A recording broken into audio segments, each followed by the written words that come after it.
Hello, everyone. I am Nicole Farrel. I am based in the Caribbean in Trinidad and Tobago. Hello and welcome to Obehi Podcast. I'm your host, Obehi A14, and I strongly believe that everyone has a story to share. Now let's get started into this episode.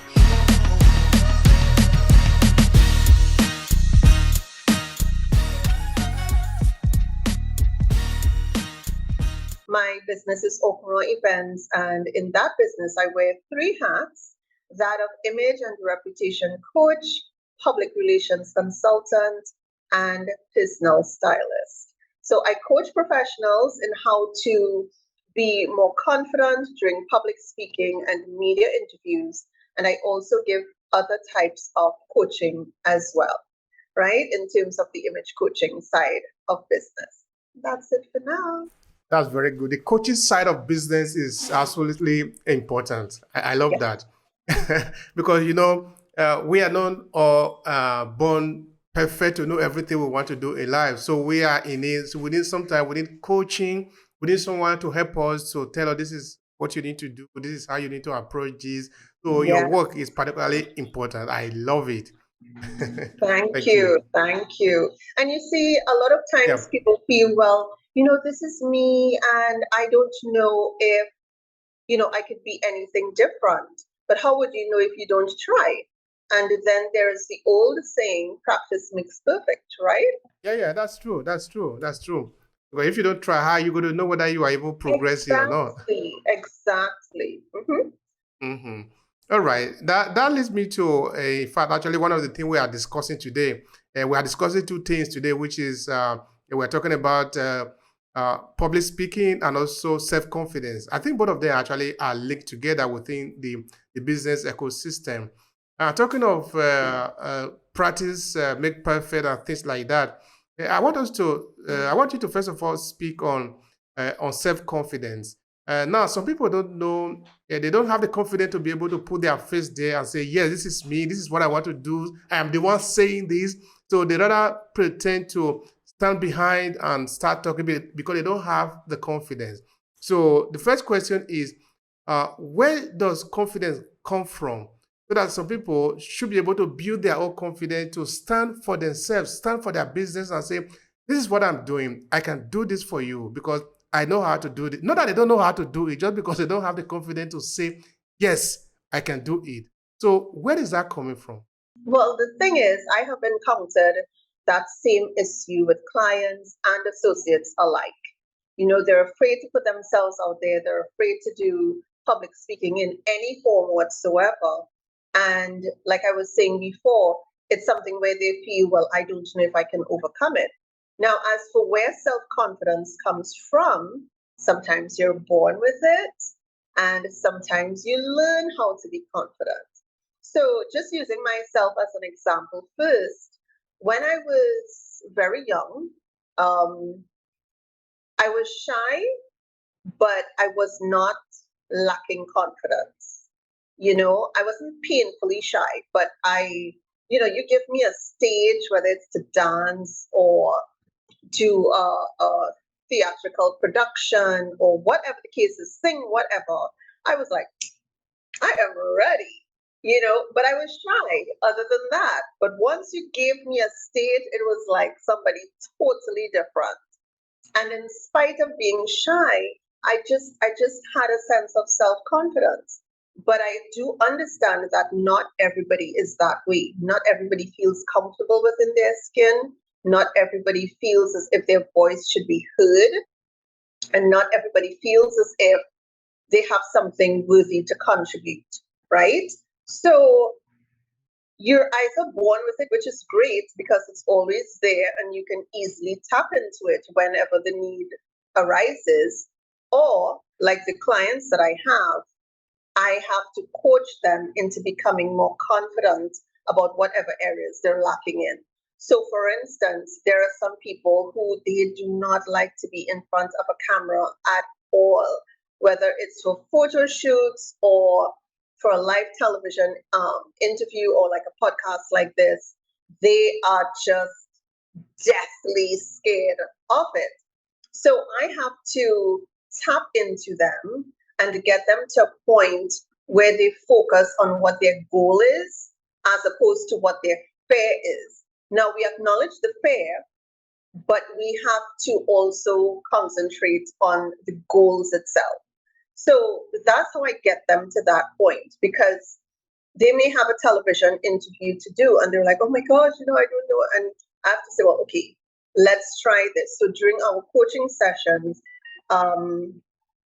I would show them instances or situations that can happen during that time. And we practice how they can work around those things and present themselves in a confident manner. So, how much work of self confidence do you have to do with during your coaching? It's funny. It really depends on the client. There are times I would see a client blossom after one session, like I have 2-hour sessions for one-on-one coaching sessions.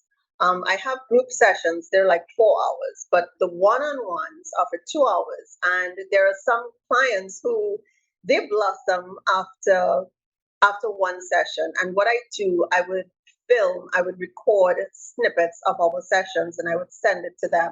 And even when I look back at it, I can see the difference between when they started that day and when they finished. So it really depends. So one might blossom after one session. Some might take some weeks to really fully get into it. So they have like incremental success as they go along. Now, from your understanding, looking at people that you work with or people that you talk to, would you say that there are things that are leading to self-confidence in people? Maybe, I don't know, this can be from their birth or based on their experiences in life. What are those circumstances, those situations that lead to lack of self-confidence in people? Yes. You definitely hit the nail on the head, because that is something that is very real when it comes to people. So as a coach, one of the things I like to do is just have conversations with my clients, because sometimes that clues me in to past experiences they may have had, to their background, to their mindset.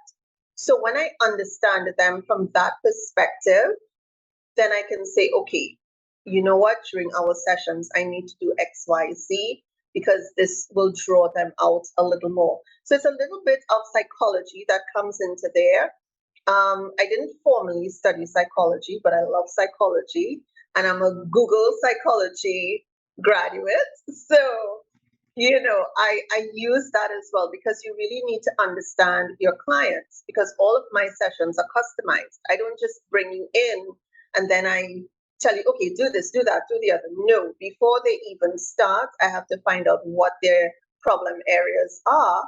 And then through our conversation or conversations, I can say, okay, this is the approach that I need to get. So what I've seen with some people is they may have come from backgrounds where they had an abusive spouse, especially an emotionally abusive spouse or mentally abusive spouse. Some may have been bullied when they were children.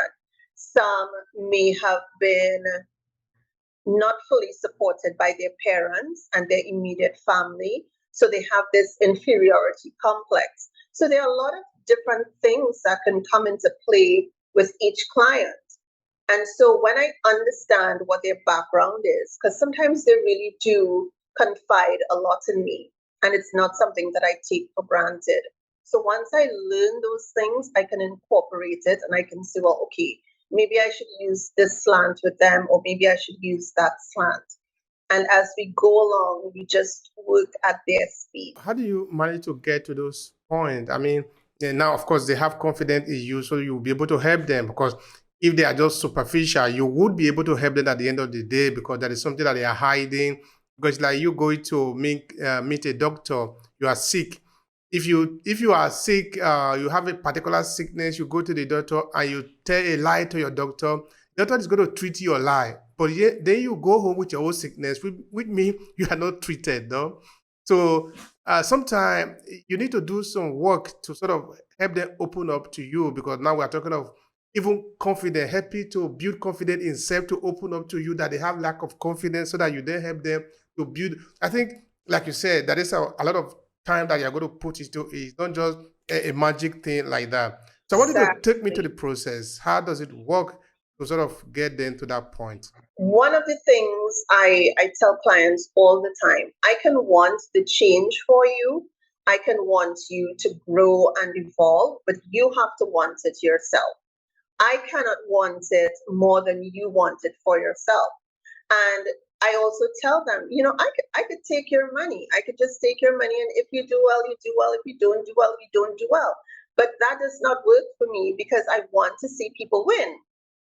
So once I am very clear about that, and I'm like, okay, if you're in this, you're in this, let's do this, then we go ahead. So my process is they may come to me and say, well, hey, I wanted to get, let's say, media training. They might be an entrepreneur and they want to do a series of magazine features and television and radio interviews. So they'll be like, I just want to get some coaching. That's all well and good. I'll have a consultation with them, find out what they think their problem areas are, and if they have any recordings of themselves, within the recent past that can clue me into some of the things that may be a problem for them, I would let them send it to me as well. And the reason why I do that is because they may not see certain things that I would see. I have a trained eye for certain things. So they may say, well, my problem is ABC, but maybe when I watch a recording or when we're in a session, I am seeing DEFGH, right? So after a consultation, I say, okay, if they have a recording, they send it to me, I check it out, and then I would customize my coaching to suit them. Now, I do have staple areas that I would focus on. So, for instance, dealing with problematic or distracting interviewers, right? Or I may give a session where they're dealing with distractions within a studio. There are different, elements of the media training that I will do. However, based on their problem areas, I would customize the session. So we would get to that point, I would test them out, and as we go along, I give them tips. So I start off where we do like an overview. And one thing I love to do is role playing because it really puts them in a gear. So instead of you coming to me and I say, well, okay, when you're talking, say it this way and say it that way and do this and do that. No, that you're not really learning then. So I like them to go through the process physically. So, for instance, if they want to be a speaker, a public speaker, I would say, okay, I'm going to call on you and introduce you, and you will get up from your seat and walk to the stage area. And I remember one client in particular, she was someone who spoke about confidence a lot for her work. However, when we did the simulation, the role playing, when she was walking up to the stage area, she looked nothing like confidence. She looked so meek and so intimidated. And I had to draw that to her attention. And she was not even aware that she was giving off that. You see? So she may have thought she just had one particular issue that she had to address, but we also had to address her body language, which is another thing that I coach people on because everything works together. It's not just about having a passionate speech or having a cute speech or a funny speech. Everything works together. And in case y'all didn't know, you are judged from the very moment you walk onto the stage from the wings or from the moment you get up from your seat to go onto the stage. So you have to start setting the tone from the time your name is called to go on stage. That's when you're judged from. Thank you so much for that, Nicole. You're Now, welcome. let's say there is an individual who do not yet understand why we're even talking about self-confidence here. Why would you need to boost your self-confidence? What is the important? What is the use for it? Help us understand that. Generally speaking, when you're doing public speaking, you have to command the attention of the audience. Every audience is different. You have different demographics that you're dealing with, people from different backgrounds. So you may have a very corporate audience who is, they may be a bit stoic, they may want to laugh, but don't really want to laugh, that kind of thing. You may have a more laid back audience. You may have a young audience, an old audience. So sometimes you really have to adapt to the different types of settings, right? So having confidence right away, it kind of gets people's attention. Because if you're walking up, that's what people start to concentrate on, the negative aspect. So if you're looking meek and intimidated and as if you're frightened, that's what people start to focus on. But why is she looking so frightened? Oh my gosh, she's not accustomed to speaking. Why is she looking like that? That kind of thing. And so they start to focus on the negative instead of listening to even what you have to say because they're distracted by your body language or your nervous movements. So you may have somebody who is giving a presentation and they're nervous and they're only fixing and and they're just and it's just so distracting, or sometimes they're using their hands too much and it's like, what is going on? And this is where the control and the confidence comes in because your actions need to be a little controlled instead of very jerky, which is distracting. And like I said, if you have the confidence, it helps people to tap into you a little more. Now, is it that if you lack confidence, you cannot do a presentation or a speech or a media interview? Sure, you can. Yes, you can. But as a professional, I can look at an interview and I can tell when somebody is uncomfortable, when they're nervous, when they have that negative body language, or when they're just not trained in certain areas. So confidence is important. And sometimes you have to fake it even when you don't feel that way. But it really taps into it because, it comes like cooking. You can cook, it's just how you can cook, right? Can you cook well? Or can you just cook to not have people die? You know what I'm saying?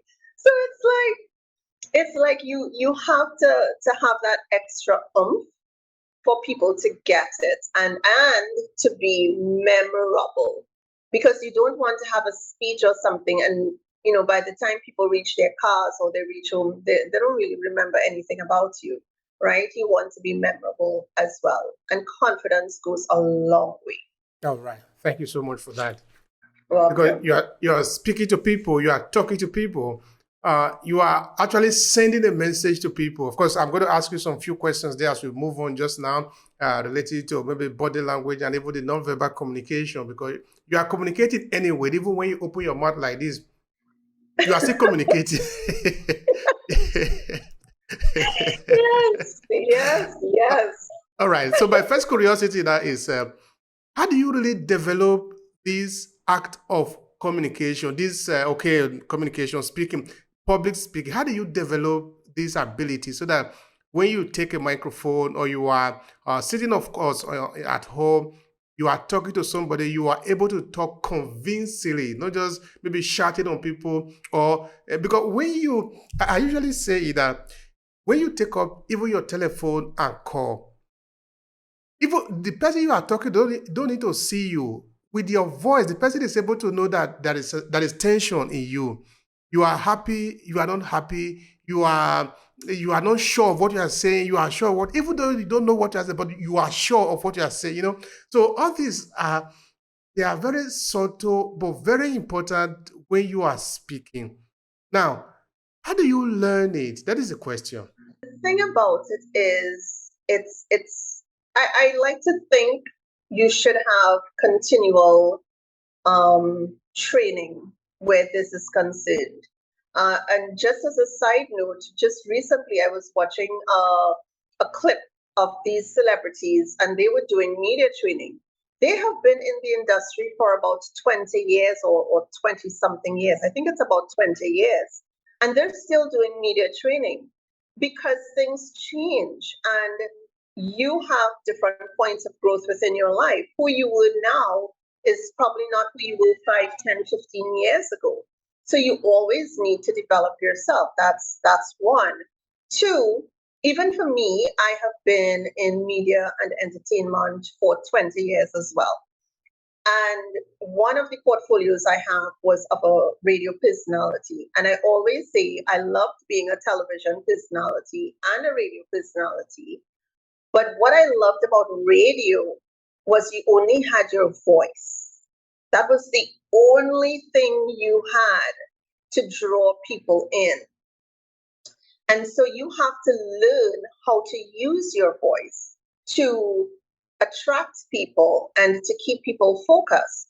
So again, it's not just about your words, it's about, your tone, your intonations, your inflections, and all of that comes with practice.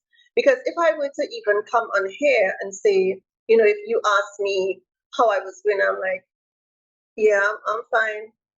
Yeah, no, you just have to do it. Like that is so flat. There's no personality to it. There is no kind of oomph to it. And it's like, oh my gosh, her vibe is off. Her energy is off. And energy is a real thing as well. So using your voice is also a powerful part. Even if you're doing let's say a television interview or a podcast interview like this, it's still important to know how to use your voice. And again, it comes with practice. So for instance, there was a client that I had who her voice used to go up really, really high when she got excited about something. So we were doing this simulation where I would ask her about her business. And she would be talking, and then all of a sudden she would just go up and up and up and up. And I said, okay, stop. All right. So it's not that she had to speak in a monotone, but because of how high pitched her voice started getting, that could have been a problem for people who were listening. So we had to learn how to neutralize her voice a little bit so that it wasn't so squeaky and distracting. Right? And you don't have to have a perfect voice. Sometimes I don't even like how my voice sounds, right? Because sometimes in a record, I'm like, why am I sounding like that? But at the end of the day, generally speaking, you'll get it and you'll be able to perform well. But it comes with practice as with anything. All right. Thank you so much for that. Well, Now, another thing that I'm trying to understand now is how do you use body language when you are doing public speaking? I want to believe that this is very important for people that are doing public speaking. mm-hmm. Okay, so I'll give you a few examples. So if you, like I was mentioning the client before, where she was walking on stage and her shoulders was slumped, and she was walking as if she was walking on eggshells. She was just walking so gingerly, and I'm like, what is going on? So that is one example that kind of cues people into you being very uncomfortable and not very secure in your own skin. Then there was, I remember when I was a television personality, we had a guest on. And when it was time for us to start the actual filming, he sat down like this. So I'm looking at him and I'm saying, okay, we're about to start. So, let's get ready, because I'm thinking in my head, excuse me, your posture. Okay, like your whole, like, what is Want to that? show up or something? Yeah, like, are we in your living room, on your sofa? Like, what is going on? And they were representing their brand. And yes, you want to be comfortable and look comfortable, but there's a way to be professional and comfortable at the same time. And what that is going to suggest to some people with this kind of body language is that you don't care. You don't care enough to portray or project yourself in a particular manner. Now, other examples of body language, Like if I just rock back like that, that does not suggest that I am fully engaged in what's going on, right? So even just being upright and focusing, and you have your head straight, and your whole, you leveled in terms of your face, your shoulders, your chest, and all of that. Because I'm not even leaning back on my chair. Because what I realize is when you lean back on your chair, it gives you a bit, one, too much of a relaxed look, but it also kind of makes you not seem as if you're fully engaged. Another thing, like I was saying, nervous habits, which some of us we're not even aware of. So you may be talking, but you're only fidgeting with your ring. Every minute you're talking and you're fidgeting with your ring, or you're fixing your sleeve, or you're fixing your top or your tie if you have on one, or you're fixing your necklace. All of these little things, they're nervous gestures. And what happens is that makes people focus on what you're doing as opposed to what you're saying. So you have to be very careful. So that is why during my coaching sessions, I draw this to their attention through our role playing, because they have to get into that zone as if they are giving a radio interview or a television interview, or they're doing a speech, or whatever the case may be. One other thing, and men and women do it as well. If um, their legs are crossed, they'll kind of, be doing their foot like that. You ever saw people do that? They're always like shaking their foot or shaking their leg. And it's very distracting. And it suggests that you're not comfortable either totally, or you're not comfortable with the line of questioning that is happening during your interview, or whatever the case may be. So it may be something very, very, very, very subtle as your facial expression, or it may be something a little more glaring. Now, say maybe someone is preparing for a speech. What kind of preparation should this individual engage in? If, for instance, they have to do a speech, if they can do the speech before our coaching session so that we can go through the speech and they can practice their intonations and their inflections and all of that, that would be great. So it gives them enough practice to get comfortable with the text so they know exactly how to deliver it. Because one of the things I do as well is speech writing. So someone may give me their ideas or their thoughts. I would put this speech together. So even in a case like that, they may very well want to practice doing the speech. So for an average person who's just coming out and they want to do, let's say, an address of some sort or speech of some sort, we can start off there. If it is they do not have a speech ready or anything of the sort, then what I can simply do is have a dummy script that they can use that may be similar to what they want to do or have some similar ideas, and they can practice it as well. And when it comes to interviews, media interviews, radio, television, podcasts, whatever the lives or whatever the case may be, it's a matter of us concentrating on what they would even want to do during these interviews.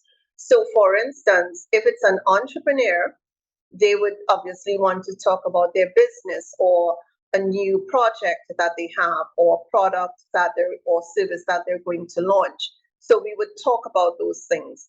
Now, even though they would know what they want to say about their products, they also have to know how to say it. It's the how. I like to say that a lot. It's the how.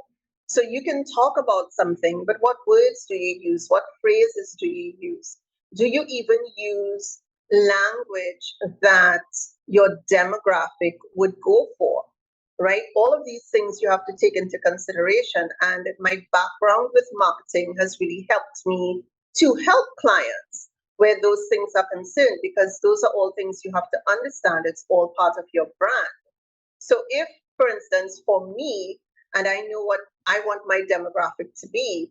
I can't be out there, talking certain slangs and, saying certain messy stuff and all of that in public, right? So you have to be very aware of that.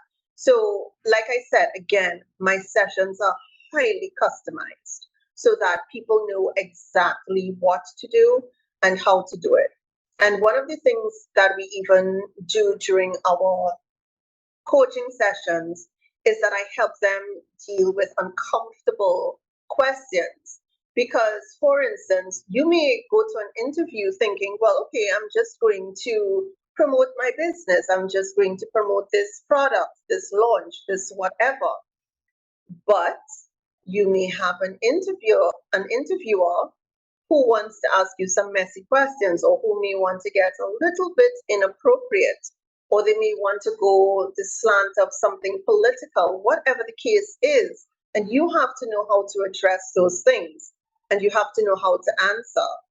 And what I keep telling people is a lot of those celebrities, you think they know how to answer certain things just off the top of their heads? No, they have gotten media training for it. So who are you as an entrepreneur to not get it? And people say, well, they're celebrities, they have the money, or they have to do that because no, you're representing yourself as well. So you have to know how to say things, and not even during public speaking, but even just simply being online and commenting on things, because things can get a bit hairy on social media.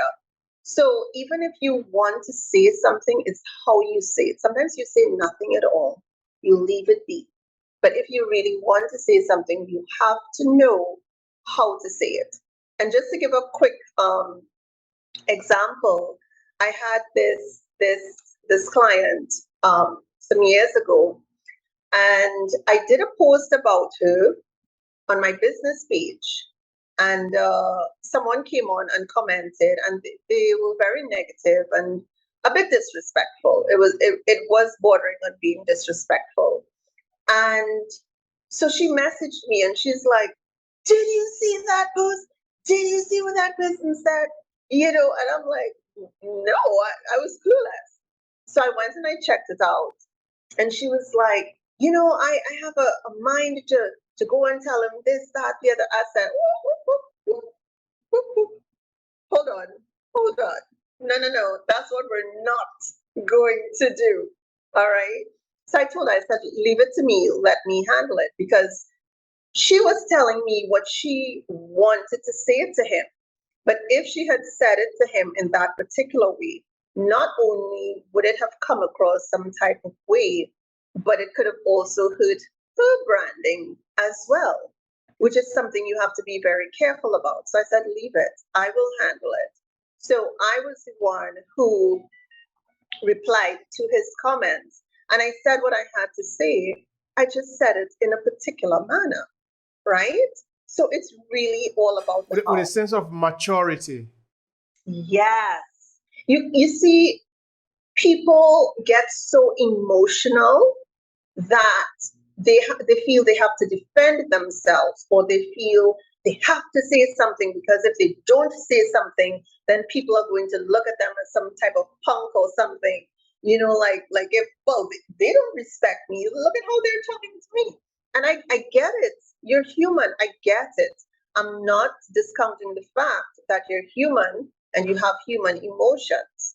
But when it comes to your public image, you have to be careful as to how you project yourself. So you really have to maintain that fine line. Take a few minutes, take a few deep breaths. I've had to do it. I've been like, okay, let me just take a few minutes here before I respond to this, because I'm gonna just throw up. I give myself a couple minutes, and then I go and I respond, or whatever the case is. So that's very, very, very important for people to remember.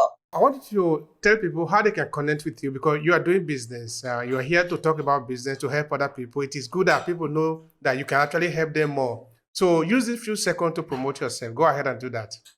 Okay, fabulous. Thank you. Okay, folks, so there are several ways you can connect with me. I am on LinkedIn at Nicole Sj Farrel. That's Farrell. Or you can reach me on Instagram at imagearchitect_Nicole Sj Farrel. And you can also get me on my business page on Facebook, which is Okoran Events. It's AUCOURANT, and events with a Z at the end. So those are three options that you have, or you can get on to me via WhatsApp at 1-868-746-0193. Thank you, Obehi. Thanks to you. We are going to be thanking you because you spend your time educating people. That is highly appreciated. All right. Now, what would be your final thought here in the conversation that we have had today relating to public speaking and self-confidence, of course, within the area of business? That is our main area of concentration. Yes, thank you. The thing I want people to remember the most is you cannot stay at one point. I get it. We all have our fears or doubts, or, there are some people who struggle with anxiety, who say, you know what, I'm an introvert. I don't really know how to do this or how to do that. I feel uncomfortable in these types of positions. But the thing about it is, we have to push past those things. We have to. If we want to grow and evolve, whether it's as an entrepreneur or as an employee, because I coach both sets of people, right? It all depends on what your goals are. And you have to invest in your personal development. Because one thing I say is for entrepreneurs, they invest in a lot of stock for their business. They will invest in pretty fixtures and nice brick and mortar spaces, but they neglect to invest in their personal growth. And when you're in business, even as an employee, but when you're in business, you have to want to develop holistically. It's not just about making money and creating profits. It's a holistic approach that you should take. So as you go forward, invest in your personal growth. You'll thank me later for it. That's correct. That's so important. If there is Yes. nothing to take away from there, that is the one. You must Yeah. invest in yourself. I think what is the name? Jim Rowe used to say, "Work more on yourself than you do on your job." That is Yeah. very important. Yeah. And in these times too, because as you can see, our world now is very fast paced. Everything is changing every few seconds. At least that's what it feels like. So you have to be able to keep up. How you were in 1987 and 1995 and 2009. You need to evolve from there. And it's a step-by-step thing. Rome was not built in a day. So don't feel as if you have to accomplish all of these, this myriad of things within a month or 3 months or 6 months. No, you can take your time. But the point is, put the work in. Thank you so much for that. That's why we call this short today. That will be really very important. It's a key word there. Yes. Thank you, Nicole. I appreciate that. You're so welcome. Thank you so much for having me on the platform to share. If you enjoy this podcast, make sure you subscribe so you never miss any of our future episodes. Rate and review Obehi Podcast and share with your friends who might need it. I remain Obehi Ewafo. Thank you so much for listening and talk to you in the next episode.